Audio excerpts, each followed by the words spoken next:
show everyone's expecting. If you know them well, you know. Do as I say now. Welcome, friends, you know. Unity in all that we. It isn't what you know. Do as you're expecting. Operation Encore is a nonprofit that is helping veterans turn into rock stars every single day. You can learn more about what Operation Encore is doing by going over to their website at www.operationencore, that is www.operationencore.org. If you can give them a hand, just click that little donate button or follow all of their social medias and learn exactly what they are doing to change the lives of our veterans every single day. Hey, welcome everybody to Spirits and Stories with your host, Donald Dunn. Today I have got a guy, we got a little bit of stuff in common. You know, I'm pretty sure that by the time we're into this, we're going to talk about some of the same parts of the world that we stomped on. Let's let everybody know that we've got Pete Turner. Pete Turner, his last job was to leave America's camps daily and interactive with the locals to figure out what was going on. Where were we losing? Winning? Who did? We need to know who was bad, good, both. And let me tell you, man, there's a lot to that. Those sayings. I'm just sitting here saying them and thinking them at the same time about, man, you get about 10 different types of truth when you talk to people over there. But we'll get into it, man. His experience is 70 plus months working in combat zones with over 1,000 missions outside the wire and became a podcast producer host. He's interviewed incredible people from all walks of life, interviewed Medal of Honor recipients, Nobel Peace Prize winners, Pulitzers, Peabody, Emmy, Grammy, gold medal winners, and a whole list of people. So let's bring on Pete Turner. Hey, man, thanks for having me. That's a great intro. Yeah, well, you got one heck of a resume, man. Holy cow. Yeah.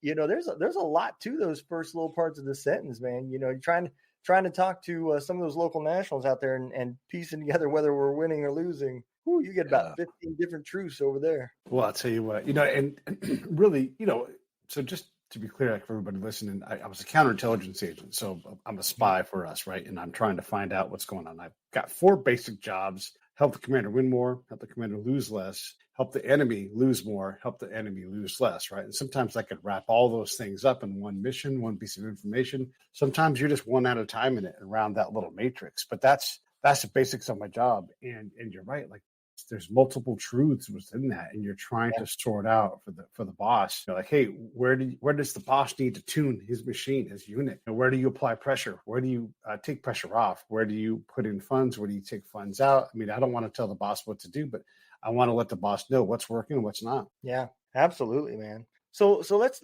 back up a little bit and let's talk about what brought you to the military.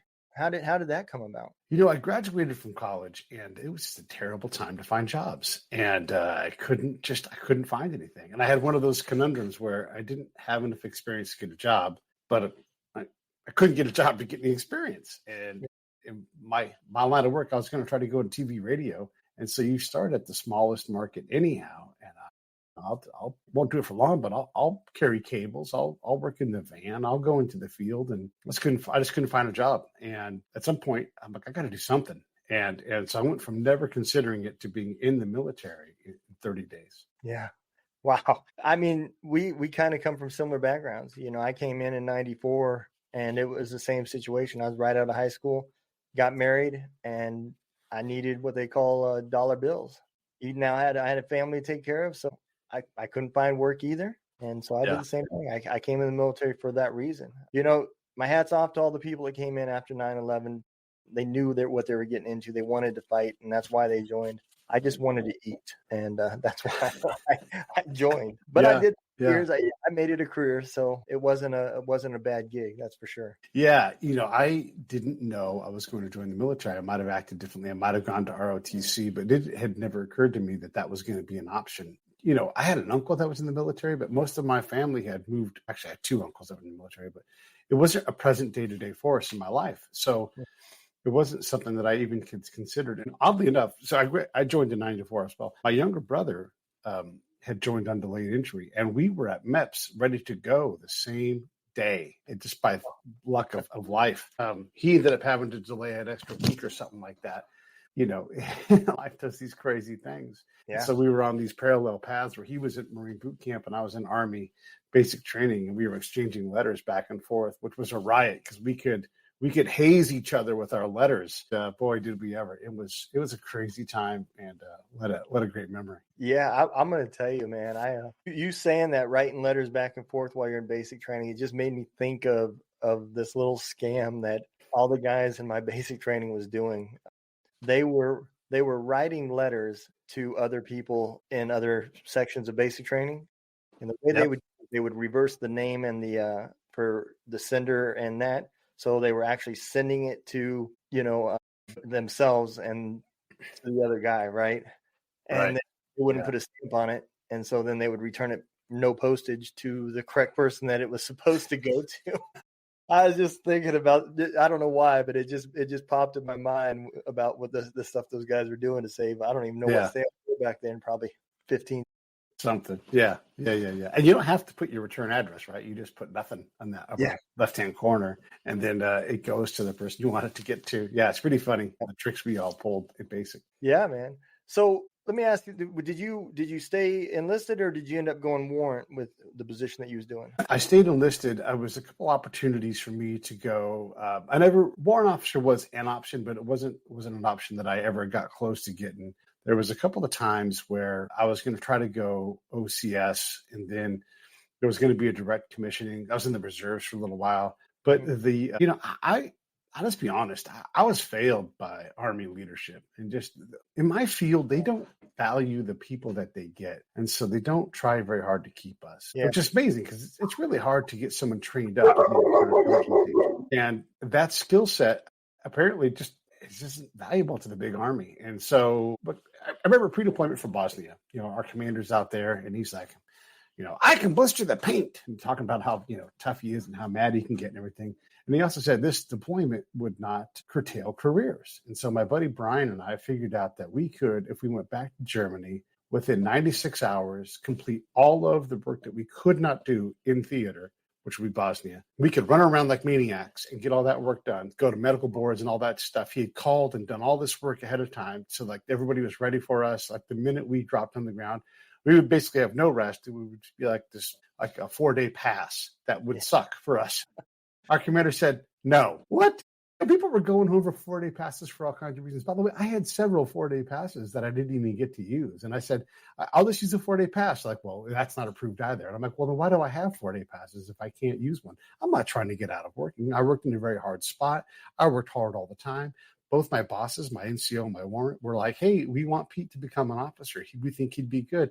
And you're like, no. So the stars never fully aligned. It was always an idea. There was people sort of interested in it, but I could never get a leader fully on my side to ensure that the pathway was cleared for me. And it's, as you know, it is awfully tough to do that stuff by yourself if you are the young person, the small rank person in that initiative.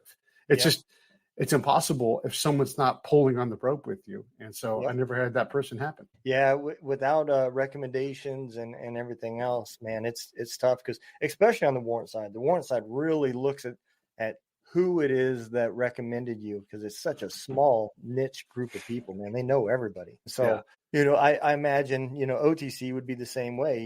You've got to have some reputable recommendations or you're just going to get thrown in the not considered pile. So, and then when I would think, if I'm a lieutenant colonel and one of my counterintelligence agents, by the way, when this happened, our lieutenant colonel was an intel officer, right? So if a packet for OCS goes up and the captain in my battalion, knowing what I know now, if he kills that packet for 2 guys who want to go become officers, Paul, I need you in my office right now. Yeah. That's what's going to happen. And Paul's going to be like, wait, what? And then Paul's going to call back and he's going to be like, Specialist Turner and Specialist Fuller, I need you guys to see you guys. And we're going to get that thing fixed because you're not going to retard careers. You can't spare these 2 E4s for a couple of days. I promise the war is going to get won without those guys. Absolutely. So let's make sure. So that's, and that was kind of the theme though. I don't want to say anything about any other unit, anything else, but wherever I was, the counterintelligence field struggles to lead soldiers.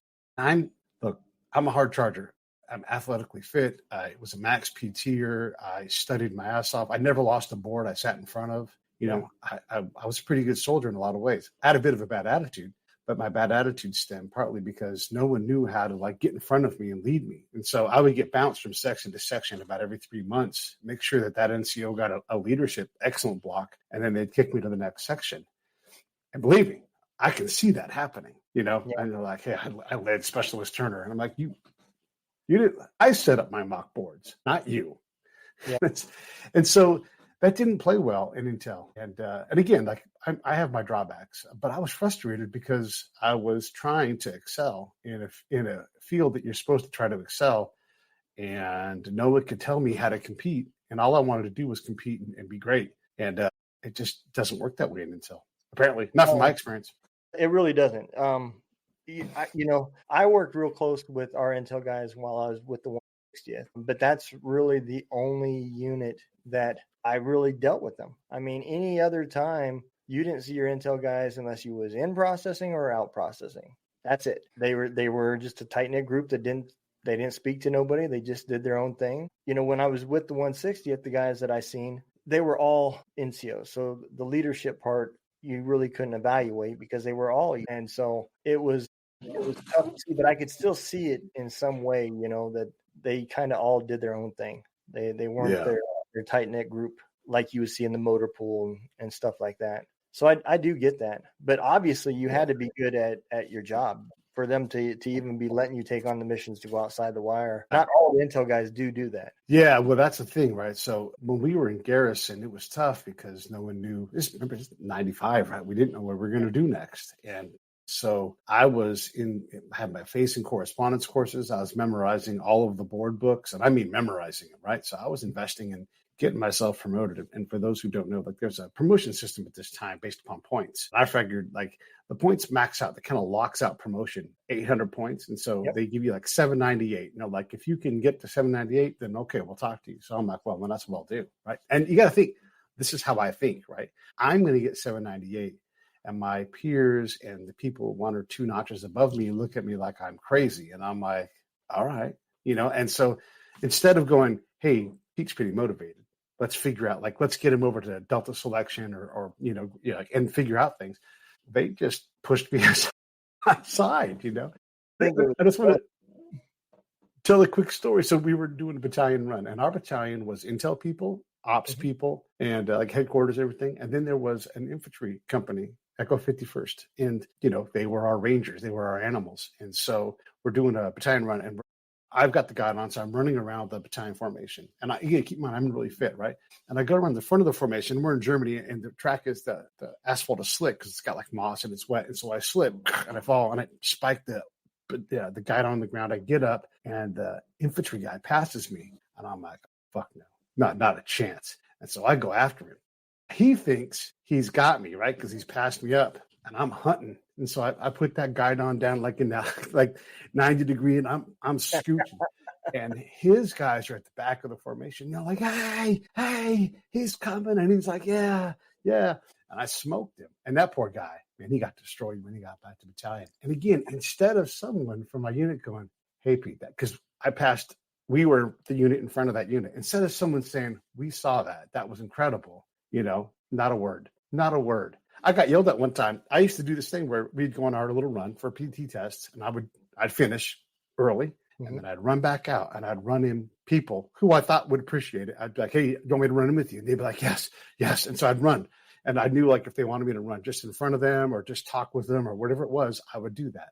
I got told to not do that. That was a bad thing to do.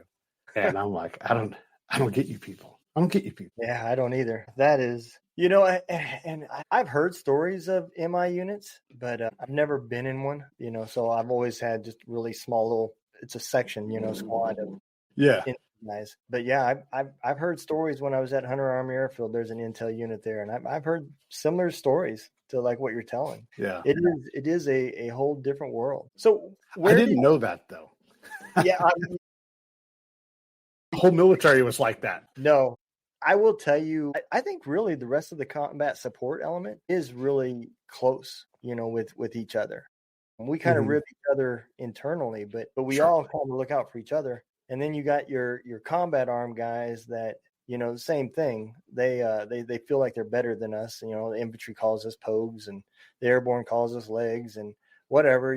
But at the end of the day, if we were both outside that wire, there is no separation. I don't know that with the intel guys it would be that same way. Yeah. Well, and it is something that certain jobs you have to earn that, right? And to be honest, in my job, it's really easy to look sideways at us and be like, because part of my job is getting drunk, part of my job is laying out in the sun, relaxing for a day because I stayed up 40 hours in a row and I have to have a break, and that doesn't look great if you're a chemical guy going out on a patrol. And I say patrol, I mean a convoy from A to B, and then you're just running a route and come back because you're just doing a route. That's it. That's all you get to do. That's got to be frustrating, right? And so we do have to mind our business on the post to make sure that people understand what we deliver. And it's not something that anybody else, especially in my case, it's not something anybody else can do. And so I do have to outwork my peers. And I've always said, like, the Turner challenge is like, grab your rucksack, let me know when you get tired, because I'm not gonna, and no one ever can take that challenge up because it's not a real thing. But that's the thing, is like, I outwork everybody because I have to. I don't have the choice. My job is a job that only I can do, and only I should be doing it. And so I got great because I just did it more than everybody else. And instead of becoming an E5, an E6, an E7, a warrant officer, and moving away from the field, I moved kind of laterally, right? I got out, I came back as a reservist, and then I came back as a civilian working on contracts and kind of guiding counterintelligence people, but they were all green. And I'm like, you guys are going to get yourself killed. And so I would end up having to go out the wire, that way. And then I came back as a DA civilian. And so I just managed to stay at the ground level. Now I got promoted in terms of my freedom and my money and, rank, if you want to consider DA civilian rank and everything. Yeah. But I maintained access to the ground, which is unheard of in my field. Yeah. You are right. I mean, as you grow in that field, you're doing more of the briefing and the taking the information that's given to you and making it make sense for whatever the mission coming up is. And that is an important task, don't get me wrong, because you have to have those elements of checks and balances to make sure that everybody, this is what I'm seeing. And then after he looks at it, yep, that's what I'm seeing. And then it becomes a real thing versus one person saying, well, this is what I think I see. And so it is an important job, but you are right. As you grow, that's what's expected for you to do, is to be the head intel guy that's briefing the commander. And he's not going outside the wire at that point. Yeah. And one of the things that made my career unique was not only did I develop capacity at the ground level to see things, I also built that same capacity on the inside. Mm-hmm. And so when you don't belong to a unit, and if I come up to you, right, and you don't know who I am, and I'm just some dude, right, and I wasn't in the Army, I was with the Army, but you have to know that you can trust me, and I don't have to do your job. I don't have to do the things you want me to do. And you're like, even if I was in the Army, right, and let's say you're like the sergeant major for that battalion or whatever, and I come up to you and you're like, I'll give you quarters. I'm going to put you with these 4 dudes. And I'm like, nope, can't do that. I work in counterintelligence. I cannot sleep with someone else. What? I'm like, I have regs. I can show them to you. But I'm just telling you right now, like, that doesn't work, because it could be that I'm investigating this person. I'd rather be off the camp, going do things and living in my own little hooch right here. But I keep odd hours. I'm a bad roommate, and it's against the law. And just to tell a sergeant major that, they don't like that. And so I have to figure out how to exist on the camp and maintain trust and respect. And so I wouldn't even work with, this will sound crazy, I wouldn't even work that directly with the 2 shop, because they couldn't keep up with the products that I was putting out. They'd get them. They'd have access to, everybody had access to my stuff, and I would build a big reading list for my reports. But I'd have to get direct access to the commander, because he could work at the level I was working at. The work I was doing wasn't for O's and O's. It wasn't for E6s. The work I was producing was for commanders and people running teams for commanders, not for staff and not for subordinate people who are below staff. And that's hard for people to hear that. And so I didn't talk to them. Yes, I liaised with them, but I didn't say, I didn't take direction from them. Hey, Pete, tell me how many schools are in that valley. And I would say, send a question through the channels. And then I would never answer it. I would say to who's the partner there? I had to be, that's Sergeant Holton. okay, well, have Sergeant Holton ask his partner. Well, Sergeant Holton's the guy asking the question. And I'm like, well, then Sergeant Holton should be asking his partner because that guy's an Afghan. He'll tell you the answer before I can. I'm not going to take my time to go answer a question that we should already know the answer to from 20 years back. Yeah. Yeah. They didn't build a new school. So it's been the same. Right. Yeah. There may be one left, but there'll never be one. Yeah. Right. Who's at the school? What lesson plan are they teaching? How many kids have graduated? Have you found those kids? Those questions, I'll go out and get you those questions. As a matter of fact, I'll do that self-tasking. I'm like, you want to find out about schools? Give me 2 weeks. I'll teach you things about schools you're not going to know about because I know the questions to ask. I've been around. This is like your second or third rodeo. I own a rodeo. I'll be back. And then I would give the commander something like, hey, here's on schools. And I write a report on schools, right? And I'd come back and be like, this is what schools look like right now.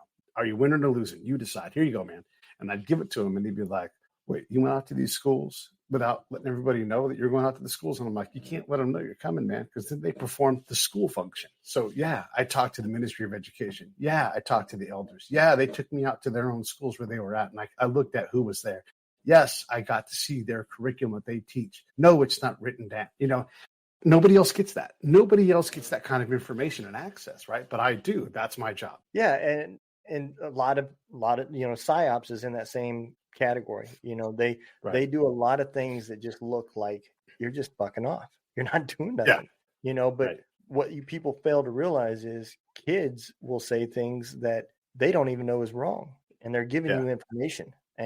And so you may see soldiers playing with kids, but that's more about getting trust and getting them talking and listening to them. Have you seen any big trucks come through here? Yeah. Sure. Oh, yeah. Have you seen people with guns come through here? Just asking vague questions that they don't understand that they're giving information. But on the outside, if you're looking in at that, it just looks like you're a soldier playing with kids and taking some time off, And so here, with you talking to schools, well, somebody may say, well, why is that important? Well, one, are these weapons caches or are they schools? Sure. Are kids coming up missing, just like you said, or is this a place where they're trafficking kids? Are they killing kids that are female instead of male? I mean, is the Taliban at this point recruiting from these schools? There's a lot of stuff that you can gather from those types of things that you would never think of that a commander would need to know. You know? And so I do get that stuff, man. Take the threat part out of all of that too, right? Because I wouldn't even focus on threat because no one wants to talk to that guy, right? Like the worst way to find out where the bombs are is to walk around going, where are the bombs? Where are the bombs, right? Like you can't do that. And so I would build trust with these elders, with these bosses, with these dads. And I would say, I'm desperate to learn how your kids are doing in school, but I don't want the Americans to be around because I want to see how you guys do it, And they're like, oh yeah, you know what? No one's ever asked us that. Ding, rich ground. And then I don't worry about the Taliban. But I do worry about where the religion is. And if there's religion, there's Taliban, right? And so I can intuit certain things. And so I'm looking between these scenes and I'm getting access to things that no one else has access to because I know what to look for, right? Yep. And so I come back and I've got this comprehensive report on schools that took me a couple of weeks to do it. And I'm just talking one little region, right? I can go replicate that somewhere else and see if it's still true. But what I'm doing is, and let's have everybody understand, we can look at threat, and I'm always worried about trying to prevent something, but everybody's focused on threat. So I can push all the threat stuff over to Sergeant Stalker. Hey, Sergeant Stalker, that guy over there, he's the guy you talked to about bombs and stuff. Let Sergeant Stalker have that win. I want to talk about the other things because the commander is absolutely worried about hospitals, schools, all these other things that are part of his mission because he's got to legitimize the government. Can I find legitimacy in the government? No. Okay. Are you worried about that, boss? Yes, I am. And so I'm still going to find the dangerous stuff, but I'm also finding the day-to-day stuff that we have to find so that the colonel can tweak his knobs and say, hey, the ag team is no longer working in my section and I'm kicking them out, which has happened before. When the colonel's like, these guys are causing me to go backwards, they're out, and then boom, kicks them off the camp, right? So these are the kind of things I'm looking for in schools and other small things that helps. And then how do you find the Taliban within that? Again, you're looking for religion, right? And so when the army is not around and the religion starts to show up, I know because I'm working in an area where the Taliban starts, I know that that's the Taliban. Right. And so I'm trying to understand, at least that's like the default assumption. You can suss that out more, but I don't need to do that. I just need to say, and then the religious elders are there. Let's understand what that means. And then you go out from there and you expand that circle out. Either way, the commander is mostly focused on, are these schools functional? Pete says no. Can we find proof that they are functional? Yeah, we'll plan an event and we'll go out and we'll go to the schools. We'll show Pete, we'll show he's wrong. And I'm like, great, I'll go on that patrol. And then I'm going to go back to that same school 2 weeks later, unannounced, with an elder, and we're going to go to that school and see what's there. And guess what's going to happen? Guess what happens, Don? It's going to be different. Yeah. And then the boss rubs his head, looks around the room, he rubs his head, and he tries not to yell at everybody. And he goes, the report that you guys gave me when you did your op talked about all these people in school. 2 weeks later, Turner goes out. And he's like, how do I win this game? You know? And so when you talk about all these different truths, it happens inside the camp too, man. It happens inside the camp. We lie to ourselves all the time, and we hate it. We hate to hear the truth. Yeah.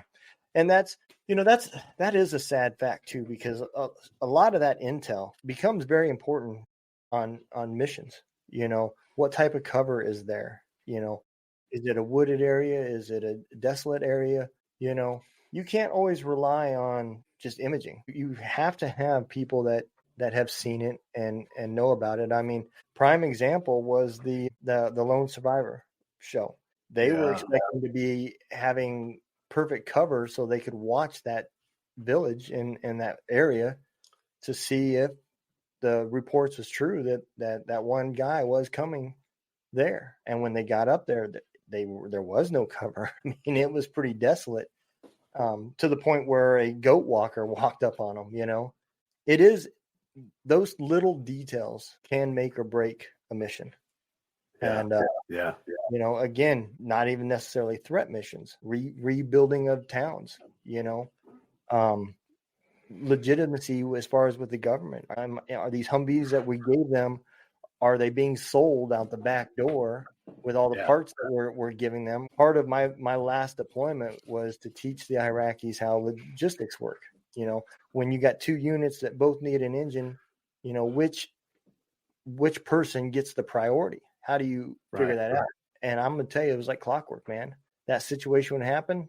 That engine would get on the back of a truck, and some reason it would never make it to the unit that really needed it. It went to the unit that paid the most money. And those base commanders pocketed every bit of it. And we just kept giving them more shit. It's so true. And then here's the other end of it, right? Like, you write that report, and then Pete gets it, and it's like, let me go look at the other side of this thing, right? And so I go talk to those commanders. And then I'll get there and be like, oh, by the way, these guys haven't received their budget in 6 months. And so when these guys say this, and look, this is what they're telling me, right? So this gives us more information. It's not proof, but this is the information. So they're saying they haven't been given their budget in 6 months. This is just the next part of the quest. And so I'm like, who do I go talk to now, right? If that's true. So I go talk to somebody else who runs that part of, like, oh yeah, no, we turned their budget off. The Iraqis turned that off 6 months ago because of whatever thing. And you're like, well, okay, how are they supposed to feed themselves? We don't care. And so you see these problems that happen. So this is a 100% true story. And it goes to what you're talking about. So we're in Afghanistan, just super remote, right? And our Afghan police get into a firefight. And so they let a bunch of rounds go down range. And so I'm like, hey, chief of police, just a young guy, right? I'm like, how do you get more rounds? You guys spent a ton of stuff. I don't see a stockpile of rounds. What are you going to do? He's like, oh, no, it's no problem. I'll put in a request. And then a couple of weeks later, the rounds will come here. And I'm like, okay, cool. I'm going to follow that request. And so I follow it up the chain. It's not going to, and I'll make this long story short, it's not going to surprise you to find out that an American E-7 killed that request, like 3 echelons up. And I'm asking him, and I'm like, why did you kill this? Remember, I'm working in Taliban country. Right? And he's like, why did you kill this request? Oh, that guy's tied to the Taliban. And I'm looking at him, I'm like, this is Taliban country. Everybody here is tied to the Taliban. You have to accept some level of, it's not your job to be the government, man. You know, this guy out there is patrolling with us every day. Maybe he is Taliban, maybe. But he also, by the way, got blown up by the Taliban, a couple months later, right? So, we don't know how this stuff works. But I do know this guy tried to put a request in and didn't get his stuff. And an American turned that request off. That kills the government, right? So the government can't trust the government to work. And so, yeah, man, they do sell engines off the backs of trucks. And I'm not justifying bad behavior here. But we have to understand, like, when we come and bring a system that we think is going to work, and we don't stay long enough to understand how the system works when we apply it, then it's on us, all of Yep. us, to go, we failed these people.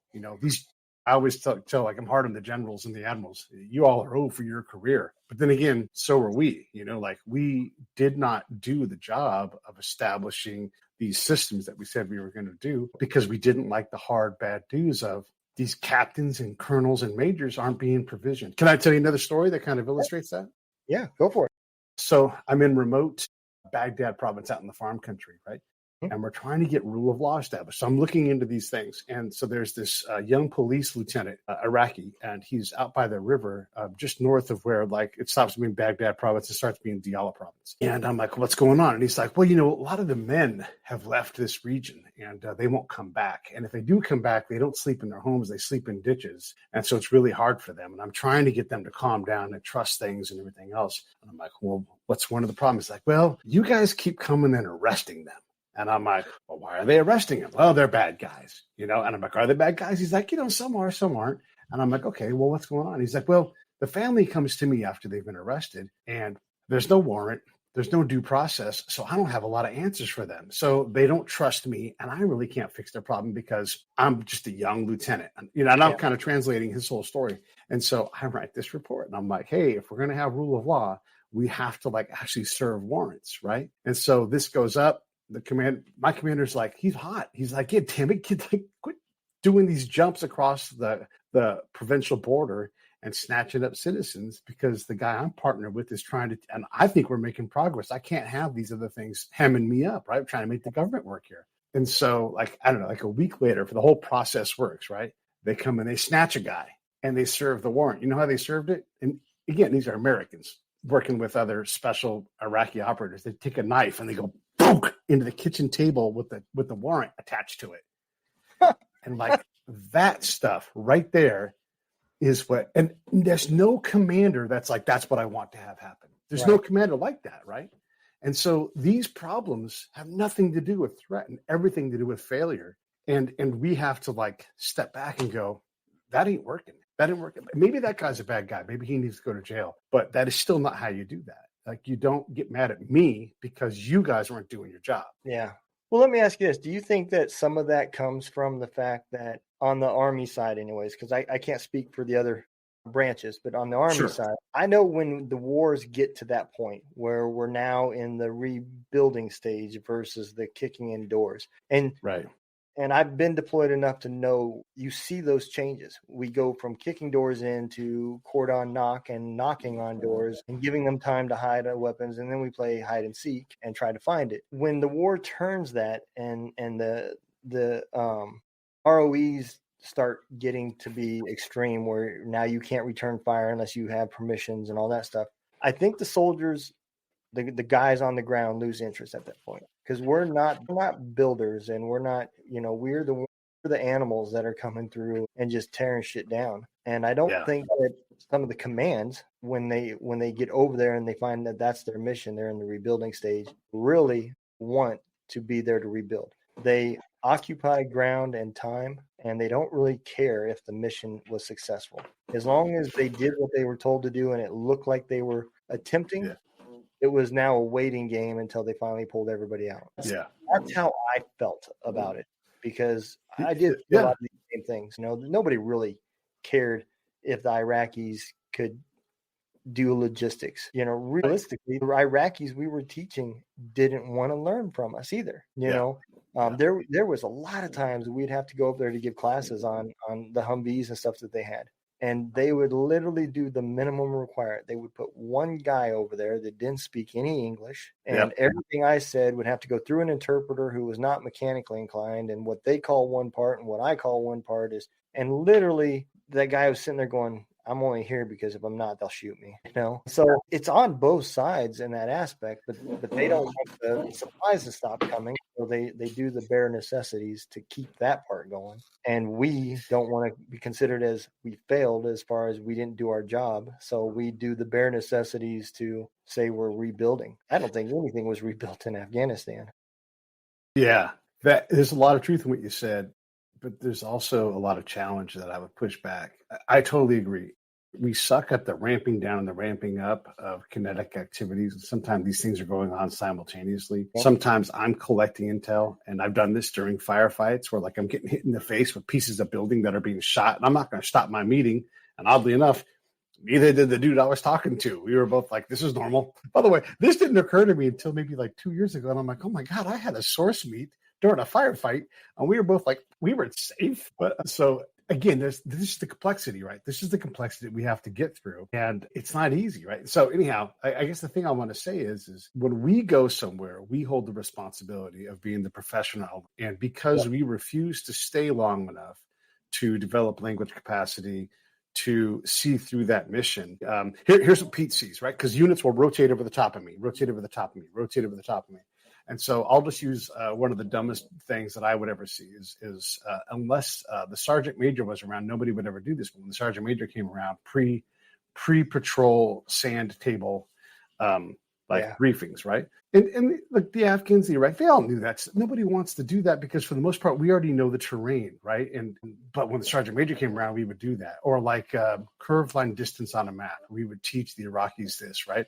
We don't use that skill ever. I've never been on a patrol when someone legitimately did curved line distance on a map, but we teach this skill all the time. And so the next unit would be like, have you guys ever heard of curved line distance on a map? And the Iraqis are like, oh my God. So they're eye rolling us because we don't, not only do we have 20 individual wars, we have total amnesia that anyone else has ever been there. And so we don't look in the slide deck. We don't have continuity with, like, there's no accountability like, hey, Colonel Dunn, how come you guys did the exact same lesson plan that the last unit did? Why did you guys not advance the ball, right? There's no accountability that way. And so I get that we don't want to stay there, but that's on us. That's on our generals that didn't understand that you can't just do things 1 year at a time. You can't have complete unit amnesia.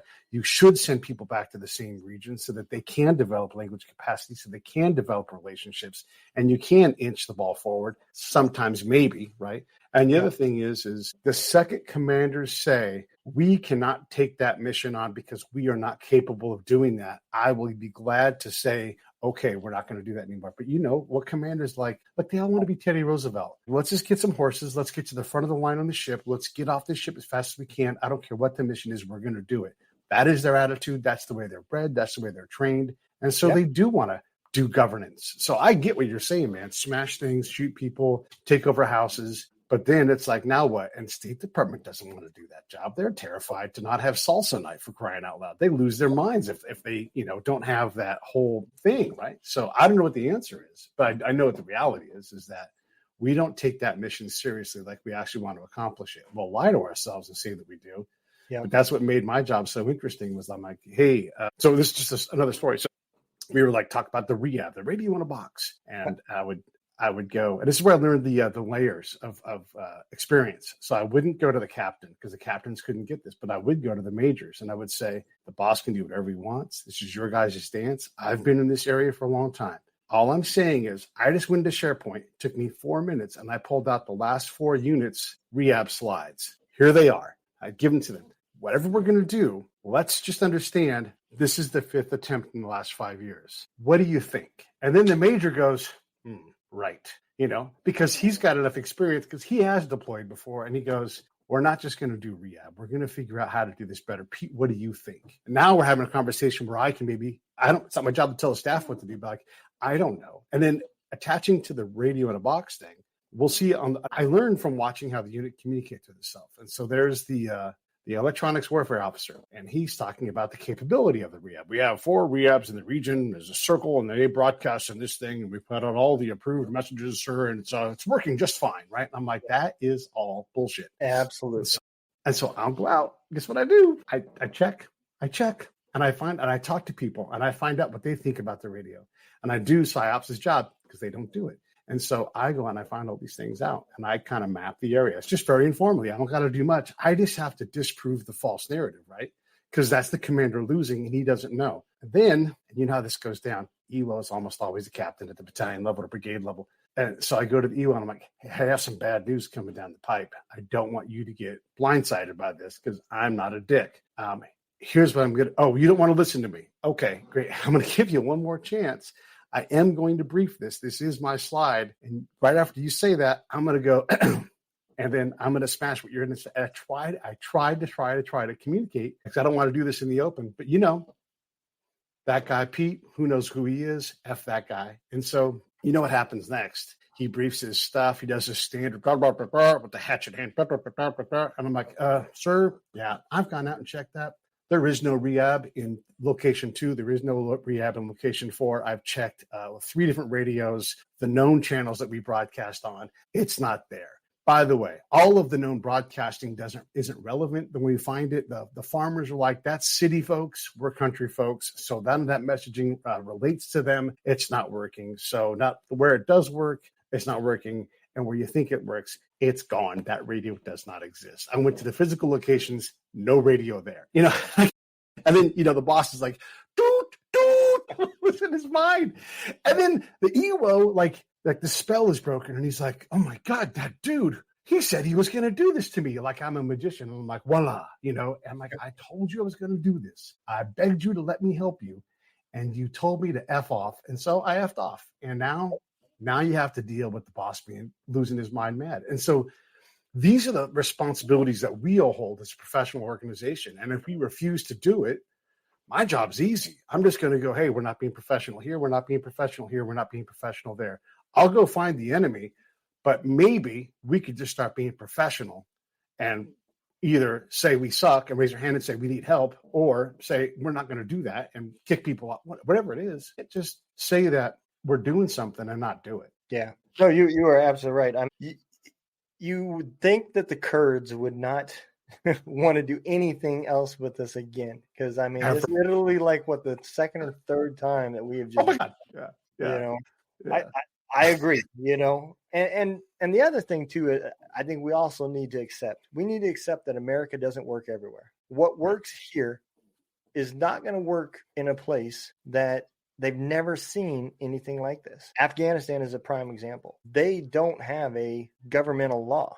The Taliban ran how the government was in cities. But when you got out of those cities and you got into villages, they all had their own rules and laws. So how do you take a democracy and try to unify probably 10 times the amount of states that we have with people that don't even want to talk to each other?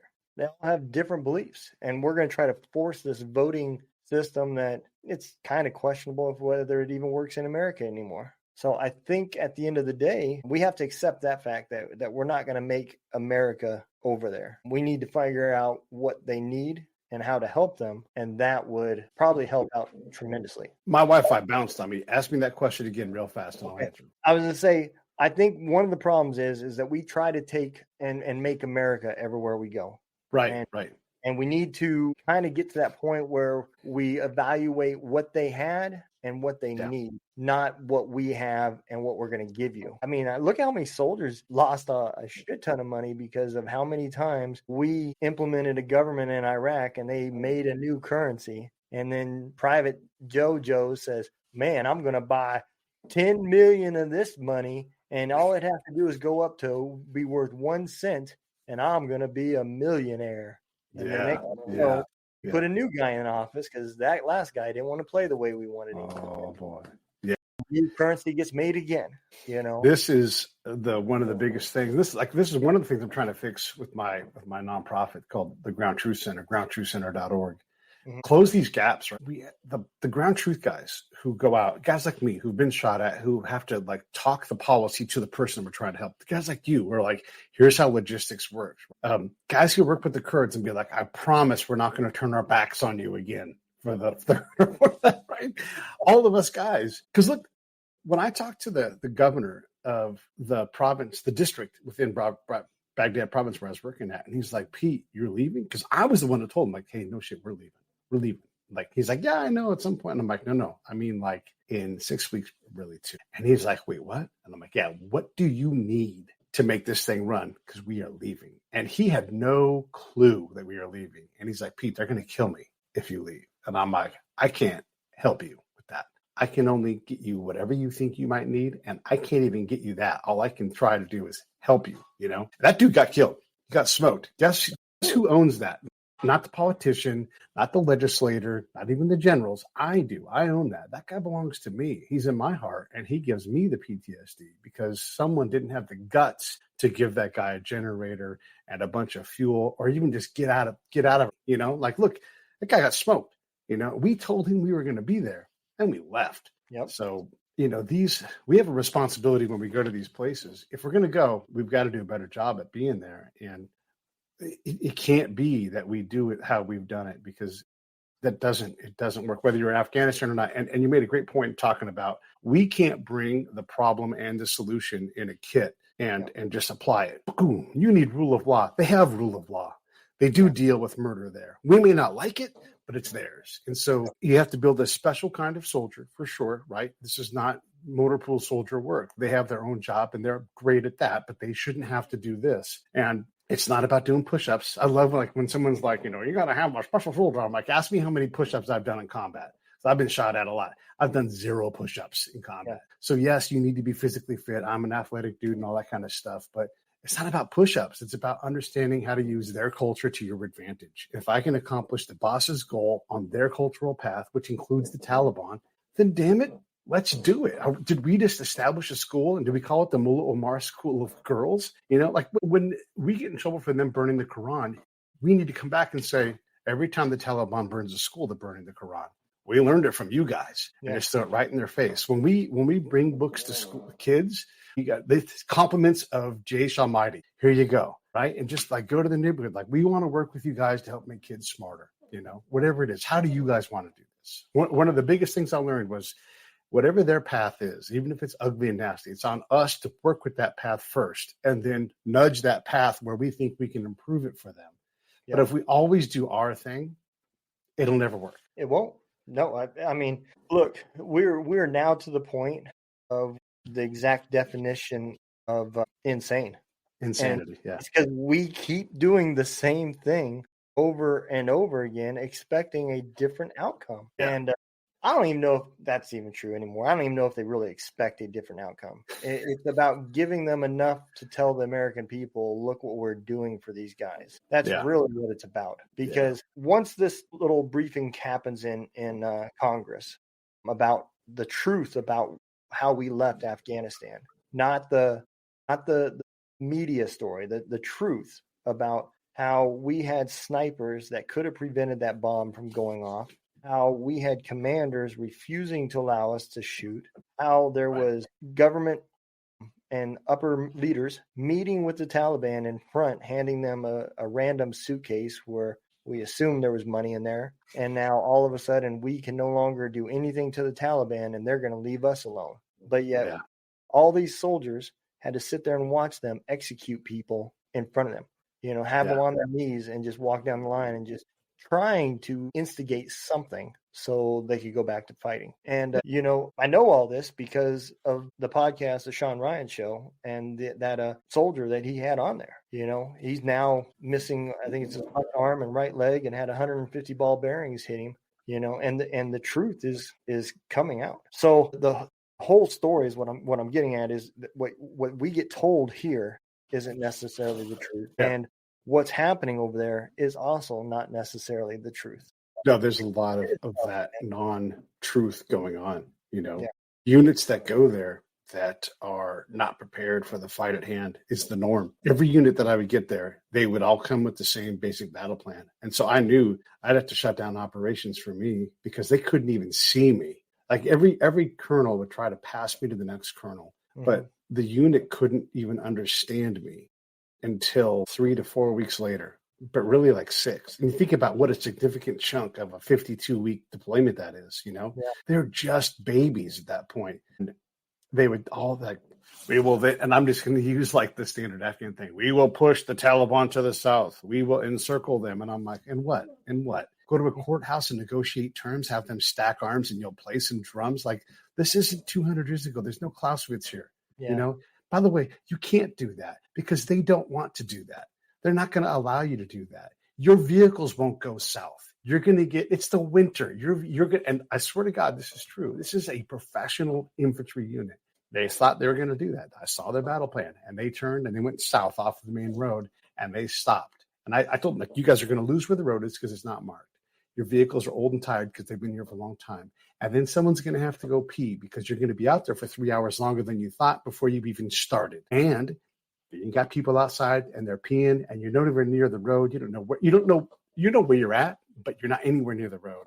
And then a vehicle is going to break and you're going to turn around, you're going to come back and you haven't done anything. The Taliban doesn't show up dead here any day of the week without something getting lucky. So don't talk to me about destroying the Taliban. You're not going to do it. And you can't make the government show up.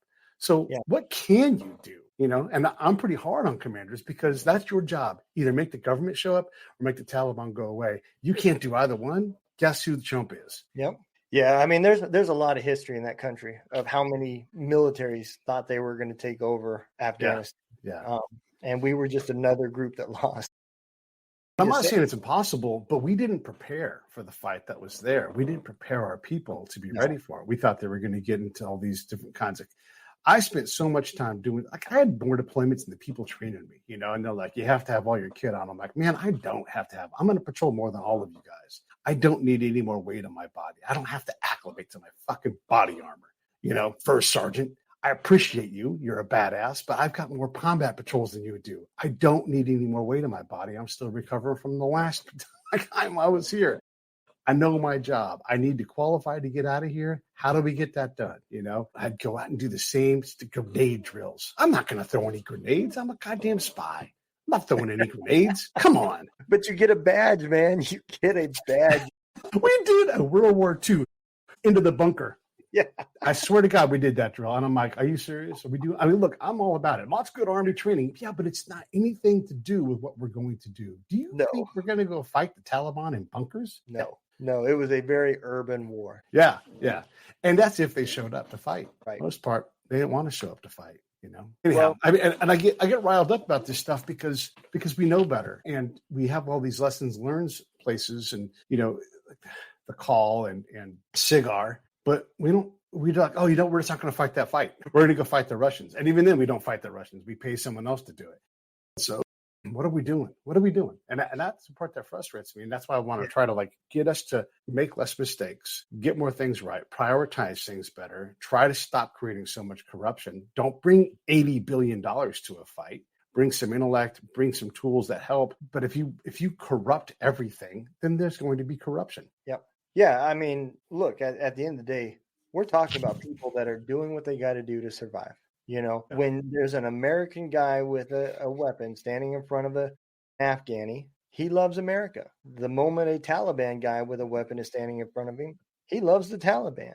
And I don't blame them. You know, they just want to live.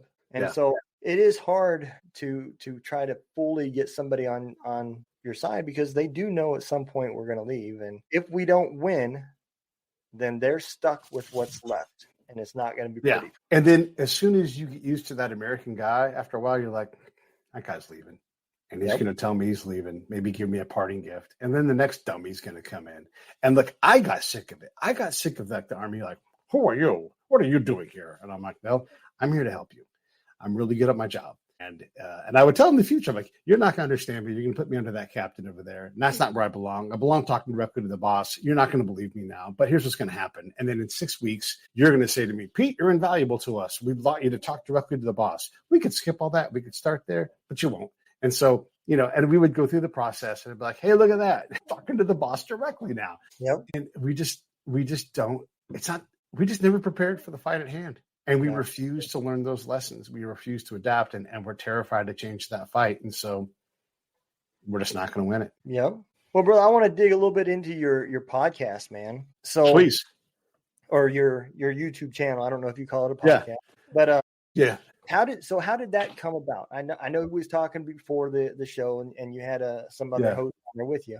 But what made you get into it? Well, I had all these stories. I had all these experiences. And obviously I asked a lot of questions, you know, with my job. And I'm like, there's things to tell, you know, because people don't understand how challenging this all is. I'm hard on us, right? Because we're professional and we go out and we do hard things. And so I don't mind being hard. But I also love who we are. I also love how professional we want to be. And one of the biggest things I wanted to communicate was just how smart military people are. And the brilliance in a staff room, right? And so I wanted to share all these stories. Like, we get this stuff wrong, and it's dumb while we get it wrong. And there are really smart people trying to get this right, and they're desperate to get it right, and they read all of the books to get it right. And so don't be too hard on them, because I can be hard on them because I failed too. But we all got to like realize this is really tough stuff. And so I wanted to tell these stories and then also meet other people and not just live in the war world. And I just started gathering people and gathering guests, and we've had an amazing run. It's over 10 years and 2,000 episodes later. Wow. And it just blows I know it blows my mind. And it's the biggest thing I've ever built in my life. That's awesome, man. You know, and I'll be honest, you're doing it on probably the hardest platform. YouTube is not an easy platform to get subscribers and build a following. Yeah. You know, I tell everybody this story because I did the same thing. I started my podcast and I made sure I went to YouTube and everything else. And I'm like, I'm putting out all this great information, man. I'm helping veterans. I'm doing this great stuff. And then I come across this guy called the Sleeping Streamer, and he has 30,000 followers on YouTube. And all he does is hit record, gets in bed, and goes to sleep. Yeah. There's a guy that sleeps and says nothing and has thousands of percentage more followers than I probably will ever have. And I'm like, that is a kick in the nuts. So my hat's off to you, brother, for. Well, I get kicked in the nuts all the time too, man. I will tell you, I do this thing and I figured out why and how and all that kind of stuff. But my opportunities come from the show. And the ability to do amazing things come from the show, because you're right. YouTube will step on my air hose in a second, and it's not political. It's just their business model, right? Yeah. And so they are unable to help my show thrive. And you can right now search for my name, and I probably won't be the first thing that comes up on YouTube.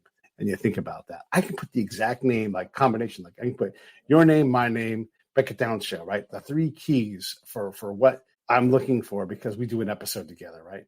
And my show won't come up. It'll be something about like, track and field, right? Like, you guys are purposefully bad at this, right? Is that what it is? So you're right about that. But I will say, here's the thing: when you have a show and you've done as many things as I have, I use the show like I did when I was a spy. So I built a network. I know a ton of people, and I try to bring value to every relationship and every interaction. Like, I think I've done a good job being excited and at least being a good guest, right? And hopefully we'll be able to do more things in the future. I mean, have you on my show and that kind of thing. And so we'll exchange value. And over time, all these little things build up. And even if my show doesn't become a hit, that's fine. I wasn't a famous person to begin with, but I know people that do amazing things, and I get to do amazing things with these people because I've built this show. I've built this body of work, and my show has this weight to it. It's bigger than me now. And I can't make it be smaller. It's a big beast, and it won't get into its cage. And so when I show up and I'm like, I've had all these kinds of people on there. I don't even keep track of how many episodes. I just know about how many are out there, because it's not about that. It's not about, I got the resume all figured out now, right? There's nothing else I have to prove to anybody. But I get to do things like work on documentaries now and be an executive producer. And so I'm not trying to sell books. I'm not trying to create leads. I'm not trying to do those things, but I am trying to create things for people, because who knew that some spy walking around on the side of a mountain in Afghanistan trying not to get shot to death, extending his strength. The Taliban had a by name tasking. Hey, governor, have Pete and Rich come do a meeting with us. And the Taliban are like, Pete and Rich are all right. Those guys can operate here. We got vouched for by the Taliban, right? A guy like that doesn't get to necessarily have a giant show. I'm not a SEAL. There's no trident or anything. They don't have a badge for what I do, but I'm really fucking good at it. What it's turned into is I get to do things. Like, I get to meet you. I get to make documentaries. I get to do all kinds of cool things. And that's really what the Break It Down show has given me, is opportunities, networks, and just a fulfillment in life that makes me want to stay alive, as opposed to my PTSD, which literally makes me want to die. Yeah. Absolutely, man. And, that's why this show continued. I'll be honest. Same reason right there. About 3/4 of the way through season 1, I realized this became therapy for me. I was talking about things that I didn't talk about.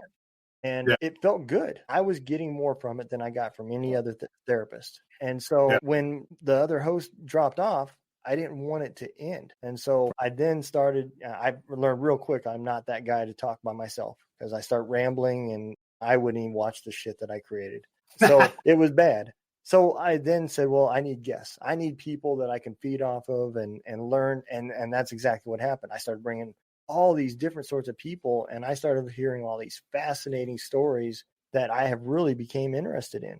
I had, the show before you was a guy that is fascinated about the Andes mountains crash back in '72, and then I got the guy that was all about bourbon with man, I just lost the name of the company, but he collects all these different types of bourbon. And I mean, dude, I'm telling you, these are people I would have never got to meet if, just like you said, if it wasn't for the show. And they all have fascinating stories. It's helped. It's turned into a nonprofit for me, that is helping other veterans use media for therapy. We've created a radio station. I've got a program for authors. I've got programs for podcasters, and it's helping other people. And again, like you said, it has became bigger than me. And I tell everybody, I don't care if one person watches the show or 10,000 people watch it. I really don't, because this was about me and the work that's being done. And that's the way I look at it. It is an amazing thing. And I've learned so much too about myself, about my peers. And, like I do have PTSD, and suicidal ideation is part of it, right? I'm safe from it today because I've been able to get over myself and get to help, and then work my help to the spot where my help was actually helping me. It wasn't easy, but we'll go try to rack 3 wheels on a bench and be like, I got 315 today, or whatever. Like, we'll work hard at that. And we got to work just as hard on our mental well-being. And for me, doing things like the show, connecting with other veterans and putting them in a better spot if possible, and that stuff's not easy. It's hard. It's hard to take care of my own well-being with the VA. The VA's called me twice while we were talking because I got a surgery tomorrow. But I've been able to put together a little safety plan around myself, But I lost my brother in 2021, a veteran to suicide, and I've worked hard on the veteran suicide thing. And, so I'm thankful for the show because it does make me want to live. And any veteran who's out there thinking about these kind of things, there is help. And if you treat it like it's your main job is to get well and survive, I'm here to tell you, you can thrive. And I feel great. My life is very stable now from where it was. And I'm not living on a bunch of trap doors that are about to open. And my life could be over because, a stupid parking ticket throws me over the edge, or I get into a fight because I'm always in the red, right? I don't live like that anymore. And I don't have to take a bunch of drugs to do it either, right? I do it through a variety of means. If I get really sad and, despondent, which I do all the time, I can do things like go for a swim. If I go swim 2 miles, I don't feel bad when I get out of the pool. I feel great. And my body's all beat up. So it's not like I'm like, oh man, I'm just like this like jock athletic guy anymore.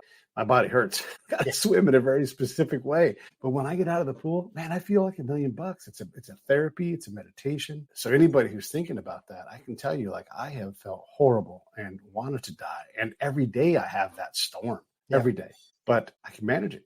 I can manage it now. For now, right? We'll see what happens, but I'm very comfortable with my own demise, but I also don't want it to happen because I have a very solid life and it's taken a lot of work. Yeah. And that's exactly it. That's what I've kind of learned. You can't really start doing the healing if the pressure is here. You barely have your head above water. At that point, you can't really put the work in to fix your problems. You've got to first be able to make room for you to be able to deal with the things that you're going to go through. And it's these last, I don't know, probably 20 months or so, I finally got to that point where I start working on things. And that, again, that didn't come from anything other than I was releasing stuff and making room internally for me to then, I came across a really great group therapy group. It's called the Warrior's Way Mindset. And it allowed me to actually take a deep look at myself and learn some things about myself that I probably didn't want to learn. Put me to the point where now I can start dealing with the mistakes that I made back then and the damages that I've done from back then, because I'm not to the point where I'm ready to explode anymore. I've made that room to deal with the unpleasant. So I think it's important that like you said, the key is to keep the veterans talking or keeping the person talking. It doesn't have to be a veteran, but as long as you keep them talking and they live another day, eventually that's a day closer to them finding the help that works for them. Because everybody's different. And if you have someone in your life who you are worried about, way before it gets too late, don't ask someone who's keeping their head above water. Don't ask them to reach out. Believe me, they're busy. You have to be the one that reaches out and reach out way before then. Yeah. I've got a friend that's going through a divorce. I've talked to him more in the last couple of weeks than I have in years because he needs a friend. He needs to know that, hey, you got someone, and then I'm just giving him common advice that we all give to each other when we go through a divorce, right? But to him, it's gold, and so we talk a lot, and that's okay. And I've got people that I don't know that are veterans, and I'm like, hey, I'm just going to continue to be here. I don't need to do everything for you, but if you go work with the VSO, you will get on a path and your benefits will get better. Yep. But it's going to be frustrating. I'm frustrated right now. I got this stupid surgery. Can't even get a pair of crutches, right?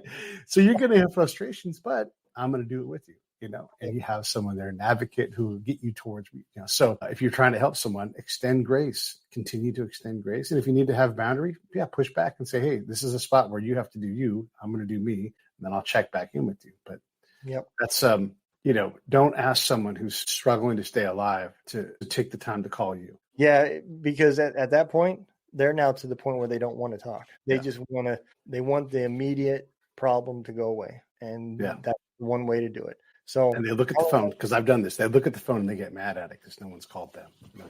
They tell themselves a lie. So I've done that. To call someone. I sometimes still catch myself doing things like that. And then I have to step back and say, is that really the situation? Or is that just the way my health is turning it and trying to put me back down that road? It's true. It takes time to get to that point where you can stop and relook at things, because I can tell you 2 years ago, I would be right there agreeing with it. Yeah, my wife can't stand me. Every time we talk, she gets mad. And it's me perceiving everything that way. That's not the reality. It's just that's what I want. That's what myself wants to tell myself to justify why I hate myself. And man, it is an evil road to go down, man, because it just constantly messes with you and you don't know how to get out of it. I relate it to, depression and PTSD. I relate it to like when you see in the movies, they'll open up a door and when they walk through it, they're back in the room that they just left. Then they walk over and they open that next door and they're back in that room that they just left again. And you're like, holy shit, there's no way out of this. Yeah. And that's the way it gets to. One of the things that I use when I explain this stuff, and then I'll be quiet and let you wrap it up. But if you could see your own or someone else's mental wound on their leg, you'd be like, oh my God, sit down. Let me take care of you. Do you need a cold compress? Yep. And you would treat them differently. Like we all learn how to deal with like immediate care, right? It's the same kind of thing. Slow down. You go, oh my God, you all right? How things going? And whatever stuff comes out of them is the stuff that comes out of a wound. Yep. And so let that stuff come out and let it just fly out and just wipe it off and be like, all right, anyhow, back to you, and learn how to deal with it, because you can't understand. And we're all good at hiding that stuff. Look, we're all stubborn. We're all tough. I don't want to get my ankle fixed tomorrow, right? But I know I have to. But I'm like, I'll walk it off. No, it broke in a lot of places. You got to get it fixed, man. All right, so I'm going to do it, right? But it took me a long time to get over that stuff, to get over myself, to push my ego aside and say, take care of Pete. And that means accepting that I got hurt in combat and that I get to have these things. We've all agreed. The VA agrees. As much as I got to fight those guys, they agree that I've got hurt. And so we all can do these things. That's my thing to say, man. And listen, I appreciate you having me on. It's been awesome talking with you. Absolutely. Just unguarded conversations are great. Yeah. And that's another thing. I love the podcasting world, because you can get more than 30 seconds before somebody scrolls, you can get the whole story and everything else. And that's what I love about it. So, well, if you want, man, I'll bring you forward and give you the opportunity to tell everybody about your links and every place that you want them to find you. Yeah. If you want to engage with me, Pete A. Turner on social media, probably at Twitter or on Facebook is the best place to find me. You can email me, pete@breakitdownshow.com. If you see another email address, it's going to go to that one anyhow. So pete@breakitdownshow.com. My nonprofit is the Ground Truth Center, groundtruthcenter.org. And that's where we're trying to shrink that gap between policy and practitioner. And you can look, if you want to go watch the Break It Down show, just type in Pete A. Turner on YouTube, and Break It Down show should come up somewhere near the top 50 responses, sometimes less, sometimes more. But we have all kinds of interesting people there. There's about 2,000 episodes. Enjoy yourself. Thank you all very much for listening. I appreciate you guys' time. All right, man. Well, I'm going to throw you in the back room real quick, and I'll throw my exit video out, and then I'll be with you in a few seconds. Okay. All right, man. I appreciate you coming on. Thank you. Likewise. Thank you. All right, man. And this has been a great talk because it has brought me back to more so towards the end of my deployments, because a lot of the stuff that we talked about was similar things that I was seeing as well. So I can vouch for a lot of the stuff that he said. These were the problems that we were encountering against ourselves and against other people. It's awesome that he's got a show and he's breaking this stuff down, as the name says. He's doing great things with his nonprofit. I've never seen anybody go at things this way, but I can tell you the need is there. There's a lot of different things like policies that affect the way we operate, and it can hinder the mission and the well-being of the soldiers. And that's all I care about anymore. I don't care about the political side or why we're over there. I would rather see everybody back here and never be over there. But if we have to be there, I want them to be safe and I want them to be successful. And I want everybody to come back that can come back. So, hey, I appreciate all you guys that are listening, everybody that reaches out to me, like, share, everything that you guys do. Oh, man, I love all y'all. I appreciate it. I hope to see y'all next week. Remember, don't let the day kick your ass. Kick its ass.